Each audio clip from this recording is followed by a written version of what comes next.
Embora já tenha sido adotada uma solução para corrigir o problema mais imediato, o processo manual exigido para que os computadores voltem a funcionar como devem ainda vai exigir muito trabalho pela frente. E para entender quanto tempo levará até que as grandes organizações voltem ao normal, a gente conversa agora com o Lucas Galvão. Ele é CEO da Open Cybersecurity, especialista em cibersegurança. Olá, Lucas, uma boa noite. Seja bem-vindo ao News 19 Horas. Olá, Renata. Muito boa noite. Satisfação falar contigo. Lucas, queria que você explicasse para a gente, embora muitos casos aí a correção tenha sido feita de forma automática, porque em muitos outros ela precisa ser feita manualmente. Sistemas críticos também vão depender aí da intervenção de seres humanos, né? Acontece que uma atualização como essa, que pode afetar aí sistemas de aviação, o próprio segmento da saúde, necessita aí de muito cuidado e muita avaliação na retomada desses sistemas, principalmente por conta do nível, né, da segurança das informações que se tem ali nas bases de dados. Lucas, a Microsoft sugeriu que seja utilizada, em muitos casos, aquela velha técnica do liga e desliga. Ela dá resultado?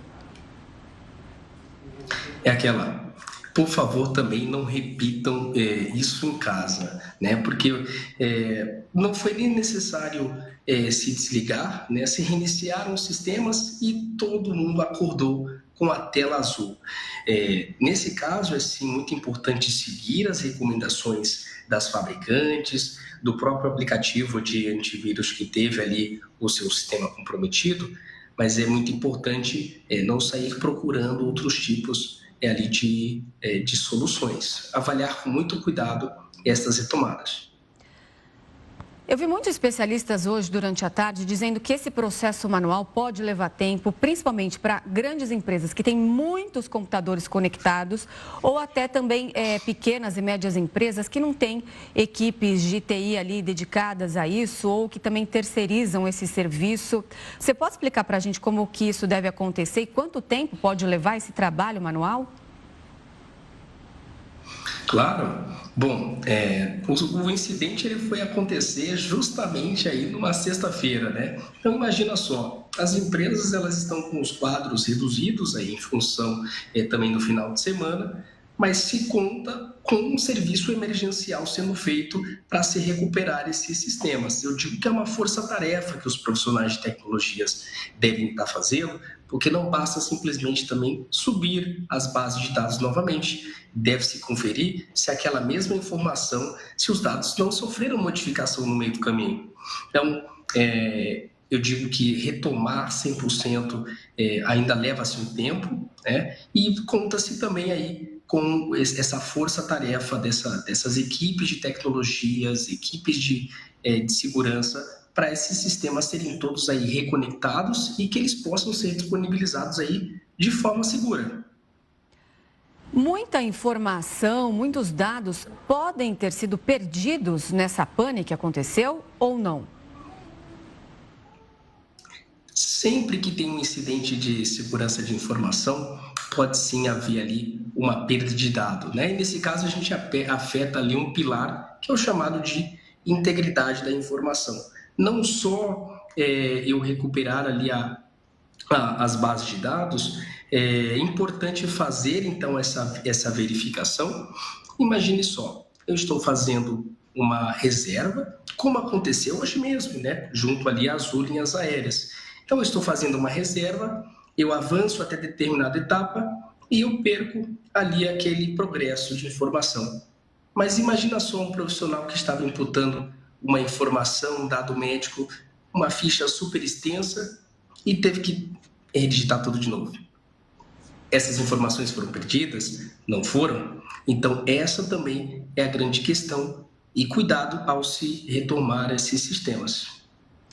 Entendi. Lucas, ontem mesmo a gente estava debatendo aqui durante a nossa programação, falando sobre a cibersegurança, porque muitos clientes da Netshoes tiveram seus dados expostos, porque houve ali um ataque no site da empresa. Num caso como esse que nós estamos falando agora, já foi comprovado, então, que foi uma falha no sistema de segurança, não houve invasão, não houve ataque hacker, mas dados privados de pessoas podem ter sido expostos? A confirmação que nós temos da Microsoft, da própria fornecedora, né, do CrowdStrike, é que de fato foi ali um incidente, né, o que a gente vê na maioria dos casos. Mas o que acontece? Nessa interrupção, neste meio do caminho, muitos cybercriminosos podem ter se aproveitado dessas brechas para tentar atacar esses sistemas que estão aí tecnicamente desprotegidos, sem a proteção, aí, a blindagem completa. Por exemplo, o próprio caso da Netshoes, ele sim é um caso ali de uma invasão, né, de cybercriminosos. Eles provavelmente disponibilizaram aí as bases de dados e tal, e agora também o desafio é se recuperar isso com muita segurança, sendo muito íntegro e também responsável aí a comunicação. Se essas informações foram vazadas, elas devem ser comunicadas de acordo com a nossa própria Autoridade Nacional de Proteção de Dados. Isso vem nos mostrar uma série de fragilidades que a internet, somos tão dependentes dela, cada vez mais, inclusive, que existem fragilidades e que estamos dependentes de um erro. Por exemplo, hoje, um erro num sistema foi capaz de atingir vários países do mundo e diferentes estabelecimentos importantes, porque estamos falando de hospitais, aeroportos, de empresas, de supermercados. Exatamente, para você ver o quanto que a gente também está ali dependente, né, dos aplicativos. Hoje em dia, quem é que não tem um aplicativo de locomoção, um aplicativo ali de pedir um alimento, né, ou até mesmo de pagar as contas? Então, também traz para nós também a estratégia de termos os nossos planos de contingência, termos os nossos planos B também, quando se fala ao uso de sistemas, né? Por exemplo, o Caio WhatsApp tem uma outra alternativa, muito mais segura, inclusive, para se utilizar, que é o próprio Signal, né? Mas cabe aí cada um avaliar como usa esses aplicativos e como deve aí se preparar para ter estes backups, para ter essas cópias, e aí a gente não fica na mão também. Você falou de plano B, me vem na cabeça, essa empresa de cibersegurança revelou aí um erro, por exemplo, de má gestão, porque para um erro tão grande como o que foi hoje, eles não tinham um plano B, não tinha um backup, alguma coisa, olha, se houver falha aqui, nós temos como resolver em poucos minutos?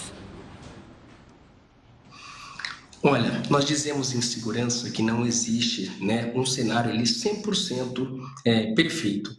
Para uma situação como essa ocorrer, né, numa empresa norte-americana, a gente vai dar ali muita credibilidade, né, tem um nome respeitado no mercado, mas a gente tem que se lembrar que também são pessoas que operam esses processos.